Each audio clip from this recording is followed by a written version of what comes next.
Voici la véritable et terrifiante histoire du loup et des 7 chevreaux. Je te dirai la vérité, toute la vérité, rien que la vérité. Et si tu ne me crois pas, t'as qu'à changer de vidéo. Arrête un peu, toi tu m'énerves. Allez, on y va. Il était une fois une famille composée de 7 petits chevreaux.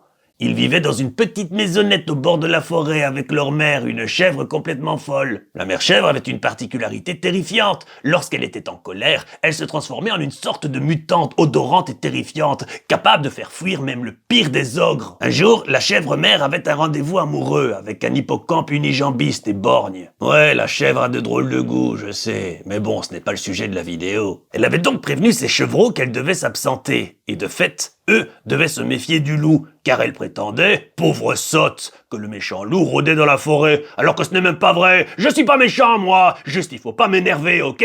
Arrête de raconter n'importe quoi. Les chevreaux, eux, qui ne croyaient pas à la légende du loup affamé, et ils avaient bien raison, avaient laissé la porte entr'ouverte pour laisser entrer un peu d'air frais. Faut dire que dans leur maisonnette, ça sentait un peu la charogne. C'est alors que le loup, qui se promenait lentement en admirant les papillons, vit la jolie petite maison colorée. Il ne pouvait pas résister. Oui, le loup aime beaucoup les couleurs. Croyant que la maisonnette était vide, il y entra, et là, il rencontra 7 merveilleux petits chevreaux, qui certes ne sentaient pas très bon, c'est vrai, mais étaient tellement sympathiques, et mignons, et bien dodus. Miam miam. Ils jouèrent ensemble toute l'après-midi, ils étaient tellement heureux. Mais en fin de journée, la mère chèvre était de retour. Elle plongea dans la maison et attaqua violemment le loup. Elle se mit à le griffer avec ses horribles petites pattes. Le pauvre loup criait « Que dois-je faire ?» Les chevreaux répondirent « Défends-toi, mange-la, délivre-nous de son emprise. » Vraiment, cette famille avait de gros problèmes. Alors le loup accepta leur proposition. Il dévora la chèvre. Miam miam. Le loup avait agi en légitime défense.